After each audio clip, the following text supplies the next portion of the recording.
તો બીજી તરફ રાજ્ય સરકારે ઈવીને પ્રોત્સાહન આપવા માટે 31 માર્ચ 2026 સુધી સંપૂર્ણપણે ઇલેક્ટ્રિક વાહનો પર 5% કરમુક્તિની જાહેરાત કરી છે। આ સાથે હવે ટેક્સ દર ઘટીને માત્ર 1% થઈ ગયો છે। નાગરિકો હવે 4.0 પોર્ટલ દ્વારા તેમના ઇલેક્ટ્રિક વાહનોની ઓનલાઈન નોંધણી કરાવી શકે છે અને તેનો સીધો લાભ મેળવી શકે છે। ઉલ્લેખનીય છે કે ગુજરાત સરકારે વર્ષ 2025-26ના બજેટમાં આ ટેક્સ ઘટાડા અંગે જાહેરાત કરી હતી, જેને હવે લાગુ કરવામાં આવી છે। ઇલેક્ટ્રિક વ્હીકલ પરનો 6% ટેક્સ હવેથી 1% લેખે જ વસૂલવા આદેશ કર્યો છે, જેને પગલે હવેથી ઇલેક્ટ્રિક વ્હીકલ પર 1% લેખે જ આરટીઓનો વ્હીકલ ટેક્સ વસૂલવામાં આવશે। ટેક્સમાં 5% છૂટ આપવાથી વાહન માલિકોને ફાયદો થશે।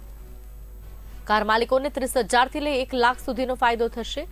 આ જાહેરાતને પગલે ઇલેક્ટ્રિક વાહનોના વેચાણમાં ફરી વધારો થાય તેવી શક્યતા છે।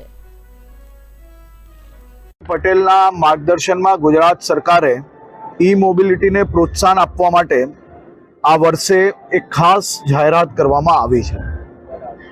ઈ વ્હીકલ પર જે 6% ટેક્સ હતા એમાં સ્પેશિયલ 5%નો ઘટાડો કરીને એટલે કે માત્ર 1% ટેક્સ ઈ મોબિલિટી પર એટલે કે ઈ કાર પર હવે લાગશે।